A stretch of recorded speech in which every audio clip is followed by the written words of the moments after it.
Болды, дайын. Енді осыны кешке дейін бітірейік те, кешке ертеңге барлығын дайындап отырайық. Сақадай сай.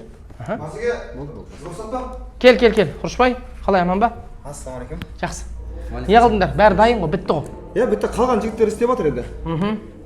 Масеке, құрбан айтқа бар, демалыс берсеңіз. Онсыз да мемлекет демалыс беріп тұрған жоқ па? Ертең бір күн демаласың ғой. Ой, ол бірақтың ғой, жетпейді ол маған. Кемінде 2-3 күн болмаған екен. Не істейсің сен 2-3 күн? Қараңыз Масеке, бірінші күні мен өзім соям құрбандықты. Қалған күндері мен әке-шешем сояйын деп жатыр.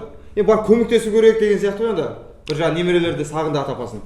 Соған 2-3 күнге дейін деп тұр барып келгенге. Ай, осы түсінбеймін 21-ші ғасыр. Заманның талабына сай жүру керек қой, Құреке.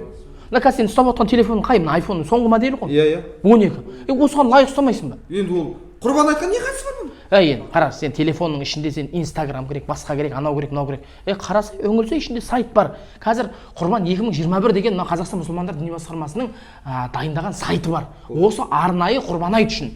Бұлар қазір Инстаграм мен WhatsApp-тан басқа ештеңе пайдаланбайды. Мен білмейді екенмін, қазір естіп отырмын мен бұны. Қара, сен ертең қой союға шығасың, таңертең барасың. Қойды өзің соя алмайсың ғой. Ой, ол соямын. Оны сойдыртасың. Қасапшыларды күтесің. Сөйткенде бір күн уақытың кетеді. Ары күн әке-шешеңмен тағы уақытың кетеді. Одан да сайт тұр. Масеке, былтыр мен осыған өзім куә болдым ғой. Былтыр карантин болды ғой енді. Базарға барып құрбандық шалайын дедім, барлық жер жабық. Қой таппай қалдық. Сонымен орталық мешітке бардым. Сөйтіп барсам, мына өзіміздің діни басқармада осындай сайт ашылыпты. Ақшаңды бересің, болмаса Каспи арқылы жібере саласың. Бүткіл жұмысты емекендер өздері тындырады. Мен былтыр өзім қасында көзіммен көрдім, қасында жүрдім. Осы қаланың өзінде мыңдаған адамның жаңағы несін онлайн құрбандық шалып берді. Сіздің атыңызды атап тұрып, жаңағы құрбандық шалады. Мұқтаж отбасыларды өздері табады. Сөйтеді де жаңағы сол жерден видео отчет жібереді.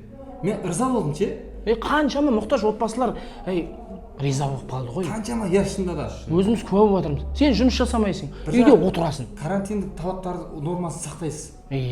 Сонда бағана сайт интернетке лақтырып аламын да, прямо соның ішінен жібере беремін ғой, Көрдің ғой, Құреке. Таңертең бала-шағаңды аласың, ауылға қарай кете бересің. Ал жаңа Құрбан 2021 деген сайтқа кіріп, Каспи арқылы ақшаңды төлеп, өзіңе де, ауылда ата-анаң да құрбан шала беруге болады. Ал сол уақытты пайдаланып, сен ата-анаңды көріп қайтасың. Bir күнді барлығына үнемі пайдаланып қайтасың. Сонда құрбанды мен онлайн шалдырып жіберем болсын да? Енді бұны өкіл құрбандық дейді ғой, өкіл құрбандық деп айтылады екен. Сіздің атыңыздан құрбандық шала береді ғой. Қалай болады екен? Ол қабыл бола ма екен ол? Қызық қой. Осыны сұрағыз. Сенің сойған малыңның қанында бармайды. Сенің ниетің. Сіз өкілдікті бере аласыз. Өзіңіз атыңыздан өкілдік құрбандық ретінде бере аласыз. Жақсы екен, Болды. Жақсы. Масеке, мен де жүре берейін. Болды. Жақсы, Алла жарылсын. Жақсы.